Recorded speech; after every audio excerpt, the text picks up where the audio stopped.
So 2006. I graduated high school. I did not. I know. Uh, I had to leave you behind. the honorable mentions are Have Heart, The Things We Carry. I mean, Have Heart, a forgotten band by me, but I used to listen to them a lot, probably around this time. The Red Jumpsuit Apparatus, Don't You Fake It.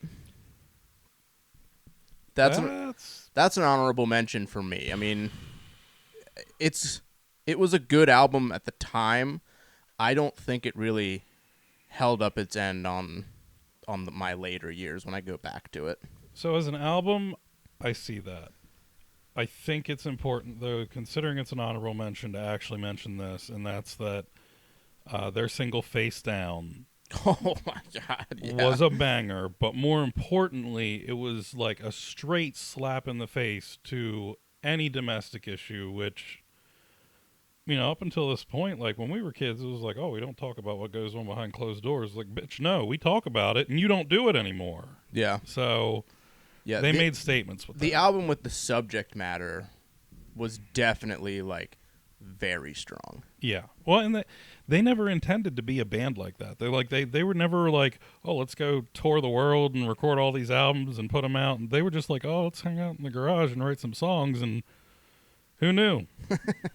Under Oath, Define the Great Line.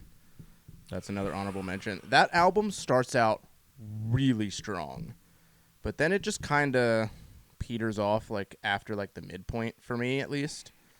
I remember buying this album when it came out. How does one peter off? Just Ooh. Yeah, it does taper off in the later tracks. I think the very strong out the gate, but I think, I could be wrong, they struggled to fill this album. I think so. I mean, especially following They're Only Chasing Safety. I mean, that album was huge when it came out. But another honorable mention, Red Hot Chili Peppers, Stadium Arcadium. Solid album, but it doesn't have the power of Californication. The paradox of being a musician is that you're going to put out something amazing. And after you do, it's going to be really hard to make yourself worthwhile. Yeah. And then the last honorable mention is Tool, 10,000 Days. Solid Tool album. I think, well, never mind. I was going to say it might be my favorite, but I think that might be Lateralis. If you were a Tool, what would you be? A wrench. Are you a wrench? Every time I see you, my nuts tighten up. You had to think about that one for a hot second. You had to pause. You were like, hold on. How can I... LJ, are you a drill sergeant? No? You've got my private standing at attention. So the top four, Hawthorne Heights, If Only You Were Lonely. Victory Records, pushed this album hard. Because, I mean, I remember when you used to get, like, the Victory Record band, like, CDs, they'd give you, like, the Victor Vs. And it would I be remember like wishing that they would leave me alone. It was the music videos, and then they would, like, have advertisements for, like, stuff that's coming out or merch or what have you. Like, the one that I had was just pushing this album. It was insane. Wasn't this album the subject of a lawsuit later? I don't know. Might have to look into that. Was that Hawthorne Heights or I think Hawthorne Heights was doing it, but Day to Remember were the ones that really went into it with Victory, and I think they won. Truth be told, everybody in the music industry is suing their record label now. I mean, like, we have Taylor's version for her entire discography. Yeah. So she can get the rights back. But is it wrong? I'd remake all my albums over again to have the rights if I had that problem, but... Yeah, because they did re-release this album, like, recently. That's my wife dumping the rest of our dinner out. The popular songs off this album: "This Is Who We Are," "Pens and Needles." The biggest one is "Saying Sorry." That was like their big hit off this. "Light Sleeper," I think, was another single that they pushed. Saying Sorry is the only thing I really remember from it, to be honest with you. But I like this album like from front to back. I like Hawthorne Heights. It's good. "Atreyu," "A Death Grip on Yesterday." That beat out Red Jumpsuit. Yeah, this Really? album rips, and I forgot how much this ripped. So this had "Creature," "Shameful," "The Theft," "X's and O's." "X's and O's" was like the big one from this album. But this is good from front to back. Like, it is probably well, it doesn't beat out the Crimson or the Curse. But this The album's Crimson was on the Curse, wasn't it? yeah, that was like their single off that album. I thought that was right side of the bed. Silverstein, "Discovering the Waterfront." You want to talk about a banger?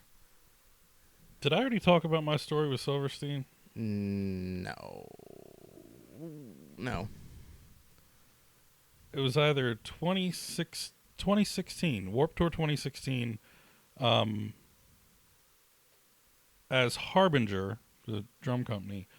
I went down to record Have Mercy's entire set because Todd Wallace, their drummer at the time, played one of our drums. So I did that. They played like 10 o'clock in the morning. Got that squared away. From then on, it was party time. But I still had all access since I was there to record somebody. I don't remember it, but I'm told that I was actually standing on the ramp backstage when Silverstein was trying to load on, and their singer was literally standing there screaming at me to get the fuck out of the way. And I it was not registering. And they walked over and grabbed me and moved me onto the stage so they could load their gear on. And to this day, I have wanted to apologize to them for that. But that day, I just went out in the crowd and surfed back to the front. So, You hear that, Shane from Silverstein? Andy says he's sorry. I am. No intention to block you guys getting on stage, man. I love the band, and that was an amazing set. But I was definitely feeling it that day. And the last one I put on here just out of principle because I don't want to get slaughtered in the comment section. My Chemical Romance, "The Black Parade." It had more songs than I remember that I knew. I'm going to be honest. I don't think it was a great album, though. I don't. There were good songs, but Yeah. it wasn't a great album. No. I think that. No. Sorry, I stole it from your mouth. I guess I probably should have put "Red Jumpsuit" in its place. But like I said, I didn't want to get slaughtered because everybody loves this album so much. I don't know why. They love But the song. let them have it. I mean, "The Black Parade," like the song, "Welcome to the Black Parade." It's like the most recognizable couple of notes in emo music. And yet everybody that tries to play it on a piano screws it up. My pick out of the four, I think it's going to be "Discovering the Waterfront." Yeah. Because, I mean, the "Smile in Your Sleep," "My Heroine," "Call It Karma." Silverstein grabbed that one by the horns and just completely wrecked everything when they recorded that album.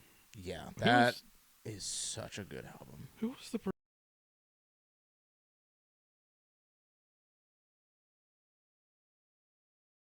It still wins for 2006. I'm just making that executive decision. Came out 4 months prior, but it was just wrecking everything.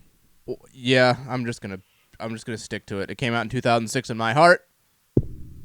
We're there. 2007. This one was a banger. Hopefully that these albums actually came out in 2007. I mean, that's a year that I'm probably going to know. Circa Survive. Or no, the honorable mention, there's two. There's The Used, "Lies for the Liars." That album's really good. I remember buying that the day it came out. I got a collector's edition. It came in like a DVD style opening case. It had a book. I think they did like a theme album because it had like the dude with like the rectangle head, and it was all like weird looking. I They did remember like that. a bunch of themed music videos that were kind of the same style. I didn't listen to that too much. It was good. It's definitely not as strong as their self-titled and In Love and Death, but That's why I didn't listen to it too much. it still has its tracks. It does kind of like fall down in some of the tracks, but the tracks that are good, I mean, The Bird and the Worm, That is a good track. Earthquake, Smother Me. I think there's a song called Earthquake.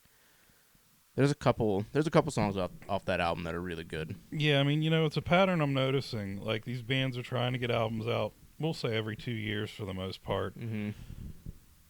I recognize that you can turn a lot of songs out in a short period of time, but I almost wonder if it's there's this pressure to release music to people. And you have to have the singles ready for the album and push them to hype the release of the album, and like you're just kind of. And then you wind up rushing. with filler. Yeah. That really doesn't go anywhere. The other honorable mention is August Burns Red Messengers. This album ripped hard. Were they still on CI at that point? I think so. This might have been their release on because this had Composure on it. That was that song took over the metalcore world, and it still does. I mean, this August is when Burns they started. Red takes over the metalcore world routinely, so Yeah. So the top 4: A Day to Remember for Those Who Have Heart. Fast forward to 2012, The Danger in Starting a Fire, Monument, The Plot to Bomb the Panhandle. They did the Kelly Clarkson cover, Since You've Been Gone. This album was huge for me and my group of friends. This blended that pop punk hardcore genre and just grouped it into one and just pushed it. It was so good. Emir, Goodbye to the Gallows, another album that at the time was huge for my friend group. You're probably not.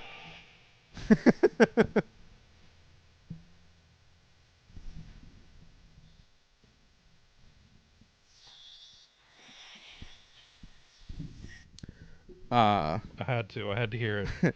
I had to.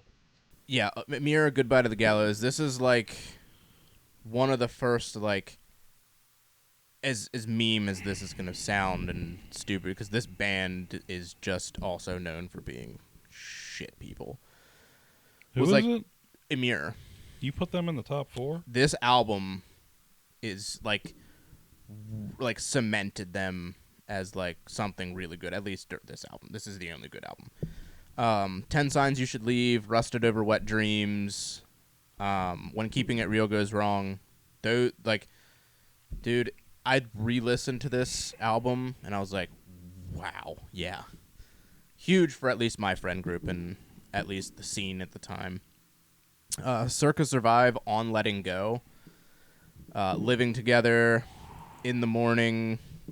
Wait, what the hell? In the Morning and Amazing. The Greatest Lie, The Difference Between Medication and Poison is in the Dose. This album was a banger. It's had the hot air balloon on the front of it. That album was pure lightning. My friend Gordon got me into this band, but I didn't really care for them at that time. This band came later when I started working at CC's Pizza. If you like that album, you should listen to Juturna. That's a good one, too. Yeah, Circa Survive for me came much later down the... Well, I guess now it was pretty long ago, but they came much later, as my music tastes kind of, matured. For obvious reasons, I lumped Circus Survive in with Seosin. Yeah. And we're not going to dig into the whole Anthony Green thing, but they were good. They were really good. They weren't as edgy as Seosin, in my opinion, but... And do you want to hear, the obvious choice for this year? Isn't there a fourth one? Yeah, this is the fourth one. This is Oh. what we're both gonna choose. Yeah, it's Taking Back Sunday. No. What? Paramore, Riot. Riot can't.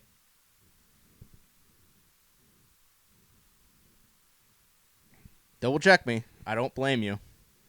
I see your belly. My belly sticking out? Oh, my. I've exposed myself. I should have poked you and. I'm more like the Michelin Man than the. I'll Pillsbury say the Doughboy. some of the big songs from this album. That's What You Get, Hallelujah, Misery Business, Miracle, Crush, Crush, Crush, We Are Broken, Fences. Just list off the whole album. That's pretty much, yeah. It is 2007. Aha! I thought that was 2006. Riot was 2007. Yep. Riot. Launched Paramore into, like, beyond the stratosphere, and whatever's beyond that, they went past that, too. Yeah, I mean, All We Know Is Falling put them on the map in a big, big way. Riot just like Destroyed everything Yeah, in the best way possible. there was no map after that point for them. It was every direction points up. Every song on that album is good. It's so perfectly paced too. Like, it's come in with like this fast banger, then it slows it down to like a slower song. There's a little piano into it, and then it has like one of those like mid speed songs that's like really just punchy and powerful, and like it feels like there's 100 guitars and drum kits just like smacking you in the face. Like, it's such a perfect album. Well, and the weird thing too is, Hayley Williams had red hair. You call Yep. it red, I call it orange. Mm-hmm. During All We Know Is Falling, as far as I know, because I've seen pictures from I think that era she had red hair during that album, and she had orange hair during like this. Well, era. nobody realized that her hair was that color until this album came out, because Yeah. suddenly everybody was doing it. It was just like, oh, I want my hair to be that color. Mm-hmm. This And was it's like, you every realize... scene girl in the world just wanted to be Hayley Williams. Yeah. They wanted to sing like Hayley Williams. They wanted to look like Hayley Williams. They wanted to dress like Hayley Williams. Like, she was the emo god to the scene girls. Goddess, yeah. Well, and to that point, every scene or emo guy wanted to date her, and later on, we all really, really hated Chad for it. So, Oh, I forgot that she was with Chad Gilbert from New Found Glory. wasn't just with Married. yeah, They got divorced, I think. they did. It's depressing. He has cancer. As far Did as you know I that? understand, she's available. Did but you know that he has cancer? what? Yeah. Yeah. Like, Pretty bad. well, I think that's kind of an arbitrary way to describe cancer. As soon as it's cancer, Well- it's pretty bad. But Yeah, but like, I guess he's progressed, is what you're saying. like he's continuing to battle and get treatments and stuff, and like he has his good days and bad days, but like, yeah, like he is in an ongoing battle with cancer. Yes, I guess it's been Are they happening for touring? a while. I thought they were touring right now. He plays when he can, like when his body feels good enough to play. Like, I don't think he jumps around and stuff, obviously. Bro, But- if Chad's on stage, he jumping around. Mm-mm. I saw them in like 2017. It was the most wild show I've ever been to. Although I will say, Jordan didn't really talk outside of singing. Yeah, he's not like. I think he plays like when he can, and I think it's like kind of like an agreement with the band that he can play shows when he can. Yeah, but I forget what I saw. It was I was looking at CM Punk's Instagram once, and I saw, because I guess him and Chad are good friends, and it was CM Punk sitting with Chad during one of his cancer treatments, and I was like, whoa, what? But Decent amount of information about your Instagram in that sentence, but Okay. I'm a wrestling fan, all right? Not so much a CM Punk fan, but wrestling fan at that. 2008. This has one honorable mention. H2O's Nothing to Prove. This was like the one that this is the album that I like the most from this band. They're not like high on my list, but they are pretty pretty damn good. The four albums, I forgot I crossed one out. So we're going to start with the odd one out. Taylor Swift's Fearless. Don't care what anybody says. This album rules. Fearless came out in 2008. Yeah. What was the one before that? Not a clue. I have no The one with clue. Teardrops on My Guitar. Not a clue. I don't know what they called it. That was my go-to Taylor album. This one's good. This one was Love Story, 15, You Belong With Me, Hey Steven, White Horse.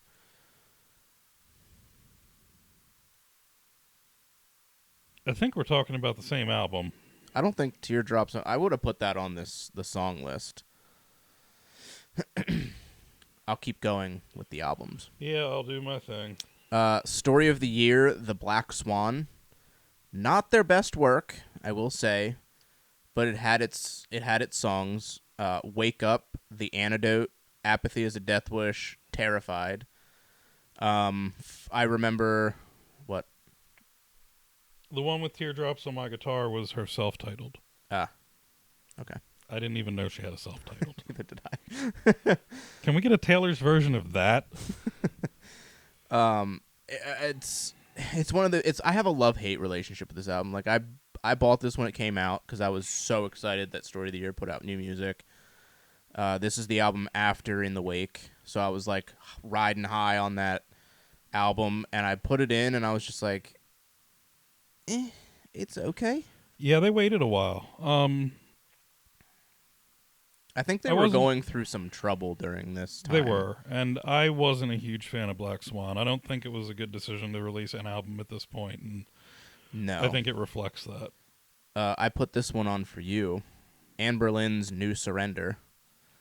The only 3 songs that I really remember off this album was The Resistance, Breaking, and Feel Good Drag, but they put Feel Good Drag on 7 albums of theirs. Everything's on. Well, at this point, why did they choose to do that? Because Anne Boleyn, at this point, literally has almost their entire discography in live albums. So, one could argue, well, you're just releasing the same songs. Well, that's true, but these were live streams during COVID and post-COVID. So it's a little bit different. You're getting the live aspect and the actual performance piece of it. The main contention here is that Feel Good Drag was on New Surrender. It was initially released on Never Take Friendship Personal several years prior. The Never Take Friendship Personal version was recorded with their indie label, which it is escaping me right now who the hell they were signed to, and it shouldn't. Because it was at any rate, didn't they put Paper Thin Hymn? That was on Never Take Friendship Personal. Didn't they put that on 3 other albums? Nope. And that may have been on Lost Songs, but that was their greatest hits album. I hate one band.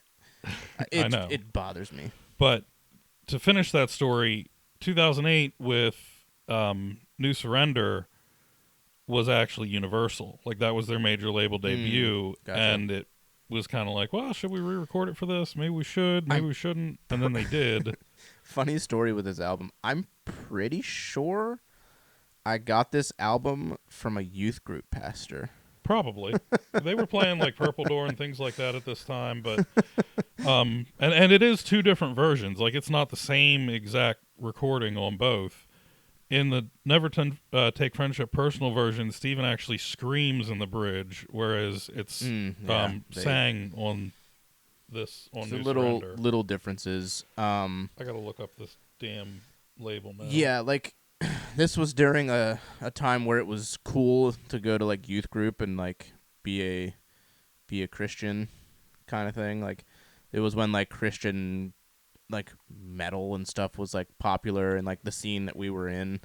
So it was, plus one of the venues that we all went to at the time was the Bomb Shelter, which was a church, but that was the cool thing to do. So Well, and by cool, I mean I don't think it ever stopped being cool. I think Well, that it was like a like the big- hip thing to do. It was Yeah. the like in Yeah. thing to do. Yeah. But curiously enough, I didn't arrive at the answer I expected.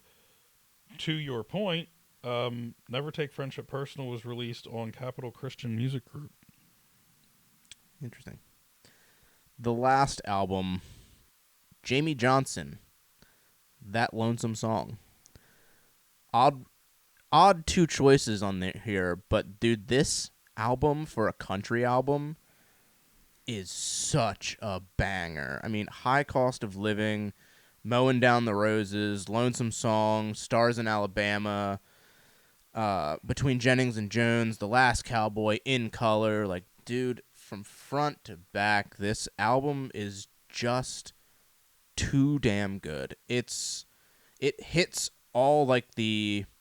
He's more of like a slower country singer. He has a pretty deep voice, more like steel slide guitar. Like he's so good, He and is he good. definitely doesn't look what I thought he looked when I saw him live. Like, well, didn't see him live, but I saw a live performance. And I was like, that's not what I expected this dude to look like. I think out of these albums, I think the choice for me, honestly, is Jamie Johnson. Yeah. The choice for me is definitely Anberlin. I saw them immediately following in 2009, so, supporting this release. And they opened with The Resistance. And as soon as they started playing, I was glued. Like, I was like, I mean, that is dude, this is that like, is your favorite band, isn't it? It is. But it wasn't until then. Like, that show is what changed it. So Did I know you? 2009 is probably right around when you met me. Probably, yeah. And I That also would've- have to be honest, I'm like really perplexed by this because I was fairly certain that they were like Equal Vision or like one of those post-hardcore labels, and this is really throwing me for a frickin' loop.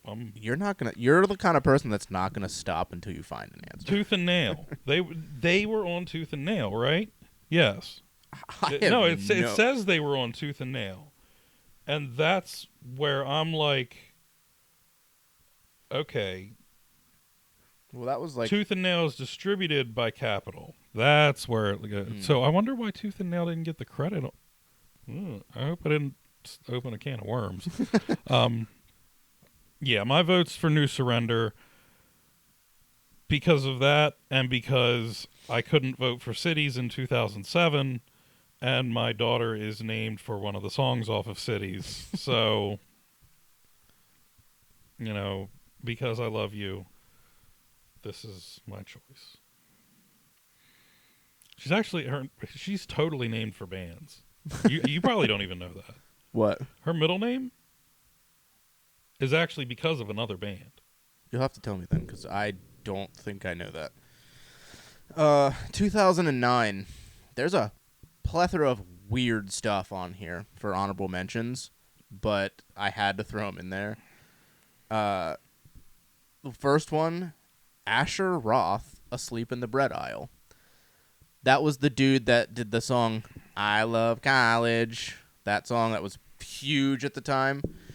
So I actually went and I listened to his album that was on. It's actually pretty decent. Like, I wouldn't listen to it from front to back, but it's definitely like... I think he deserved a little more credit than the I Love College song. All right, we're getting into that age of music where we start to think William Hung is good. Tech Nine, Psychology 101. My friend Andrew got this album. I don't know why, and I don't know how, and I don't know for what reason. But we listened to this album so much, and it was what introduced me to Tech Nine, and he is insane. These are honorable mentions, right? Yes, these are honorable mentions. You yeah. can continue. The last honorable mention, Steel Panther. Feel the Steel. Please tell me you know Steel Panther. I know Steel Panther. Dude, if you haven't heard Steel Panther, listen to this album and leave a comment down below and let me know how much it made you laugh or how much it grossed you out. One of the two. I'm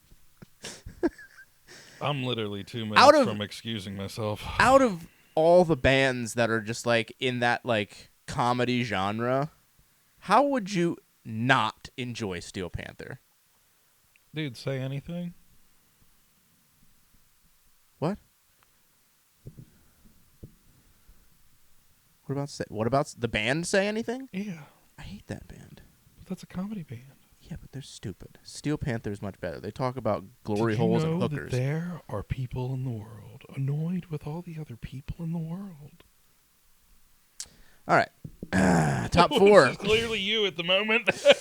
Top four. A Day to Remember, Homesick. Downfall of Us All, which I can't even listen to that song anymore. I get so annoyed.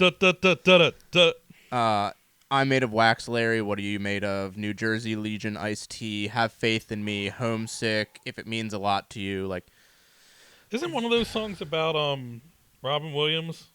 I have not a clue. Yeah, Robin Williams is the guy who I'm Made of Wax, Larry. What are you made of? Isn't it from Night at the Museum? The song title is a line. I know what you mean now. Yeah, where he's like talking to the little boy. Yeah, I don't think I've ever seen that movie. I'm made of wax, Larry. Like from front to back, I've seen parts of it. What are you made of? This album was huge when it came out, and it was another one of those. It's and still is solid album, and yeah, it still holds up. Number 2 is Eminem's Relapse. So this was the first album he released in, I think, 8 years when he came back. And it was one of those albums that was just like, when it came out, it was huge. Because not only was it the first Eminem album in, like, I think it was 8 years, but he came back and, like, did the classic Eminem, like... He did, like, the accents. Like Eminem should have? Yeah. So that had, like, 3 a.m. You remember that song? My Mom, We Made You, that song, Beautiful. Like, those were, like, the huge songs from that album. And I remember when this album came out, I remember talking about it with my brother when we were up at the cabin on a Memorial Day weekend. Actually...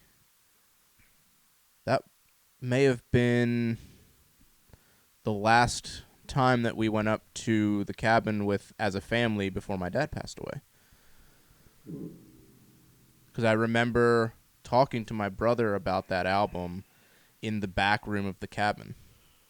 And now Dude, the root of the memories come through. It is so crazy how there are some things that just put you, like, you can just vision it perfectly of just where you were at and stuff like that. That's wild. That didn't even, like, hit me until right now.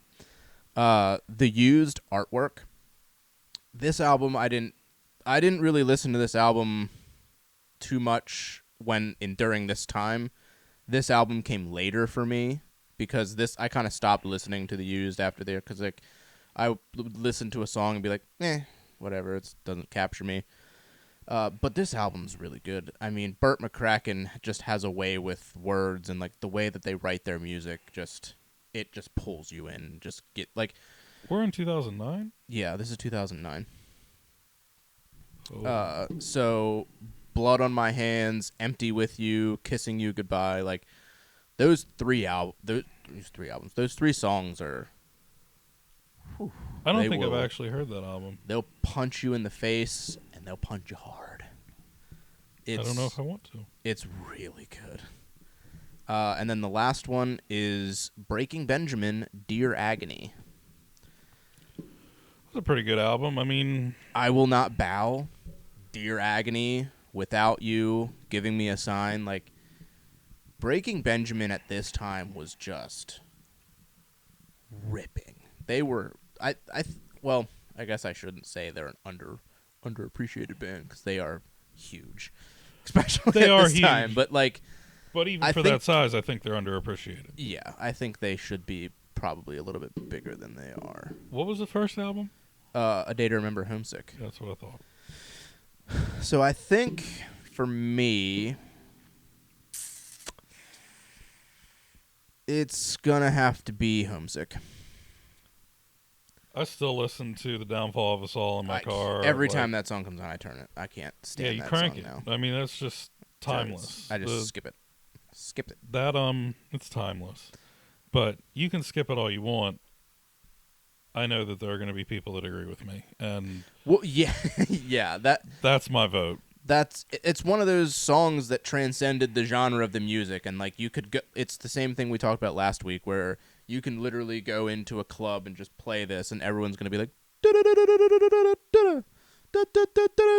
and the let's go. It's. I'm fairly certain now, given as far as we've gotten, that we missed a huge one. What did we miss? I don't remember exactly which year it came out. Just tell me the album. Louder Now. I probably saw it, but I want to tell you that I am not a big Taking Back Sunday fan, and That album was like awful, defining. awful. Make Damn Sure was the title I single. hate that song. You I might, but the rest of the hate world is that like, song. oh.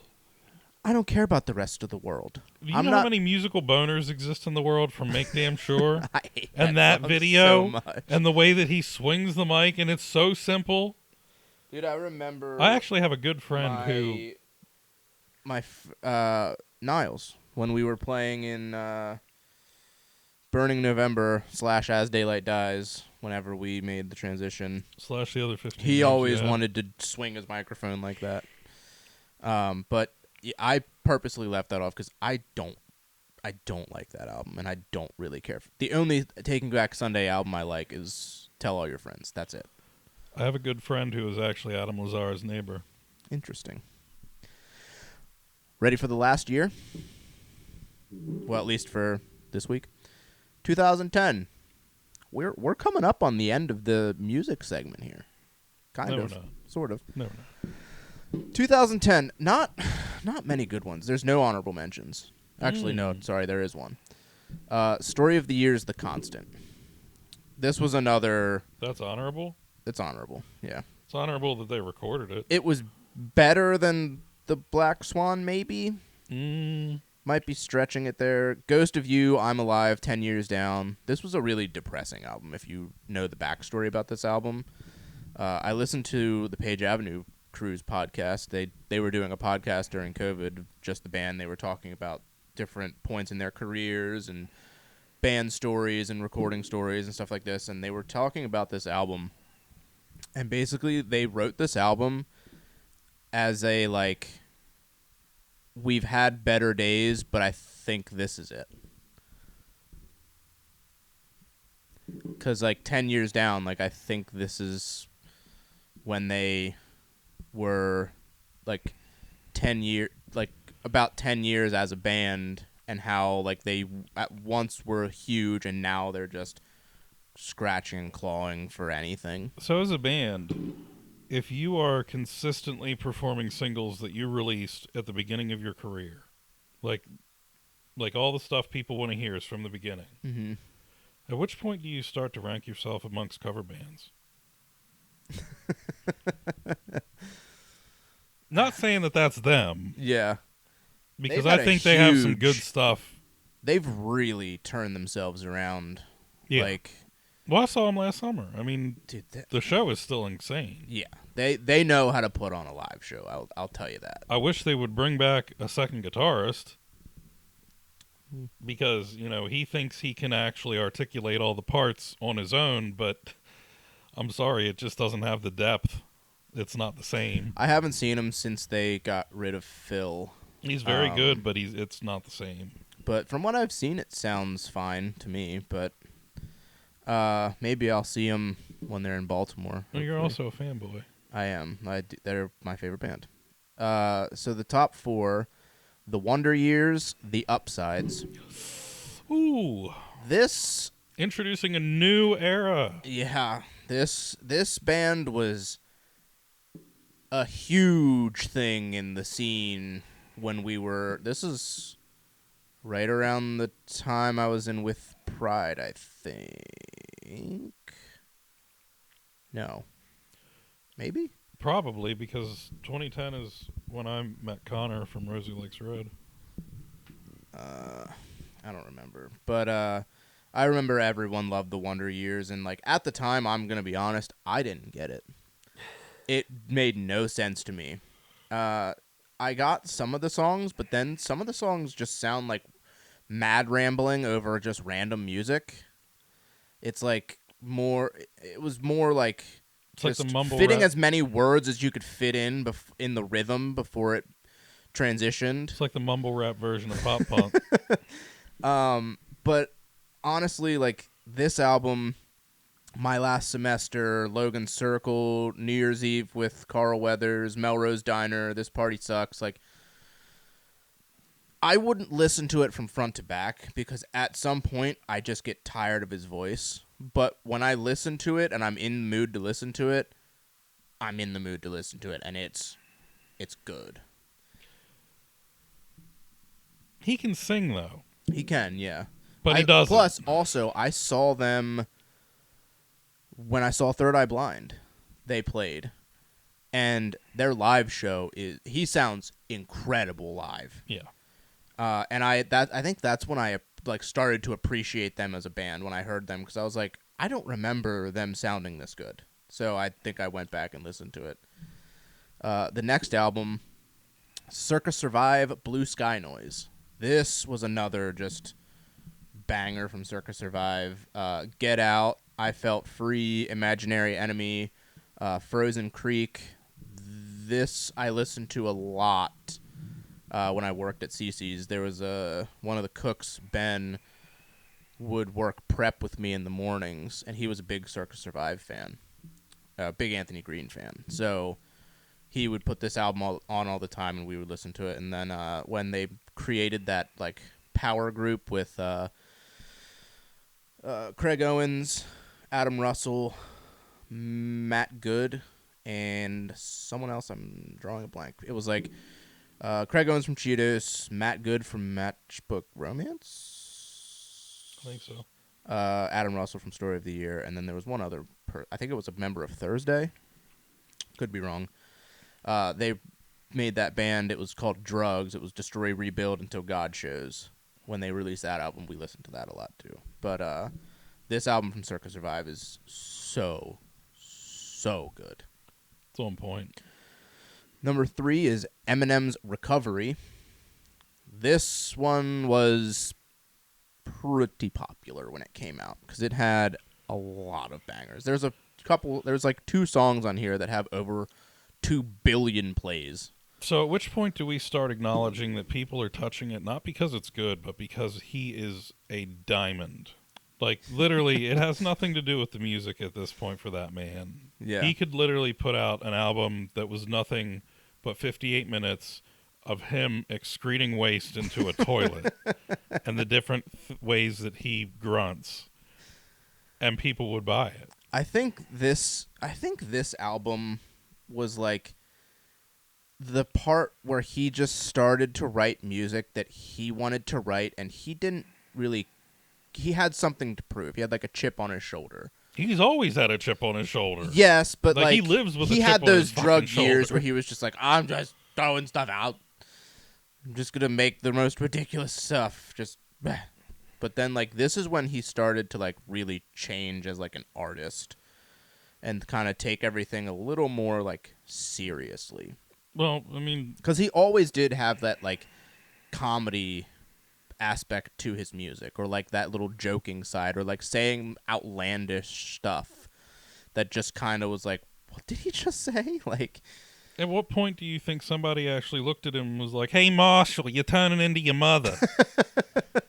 lay it off." so this album was the one that had Not Afraid, Love the Way You Lie, Spacebound, which I think might be my favorite song from this album, So Bad, and No Love. Huge album. You're getting really excited about this album. It's not my choice. I'm gonna have to ask you to flatten the brim of your hat. I used to wear fitted hats.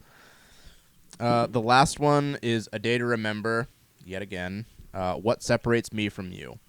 This was, I think, the last album that I really enjoyed from them, and this one took a little bit to kind of get into my brain and kind of accept it. So this had Sticks and Bricks, All I Want, which that song was huge.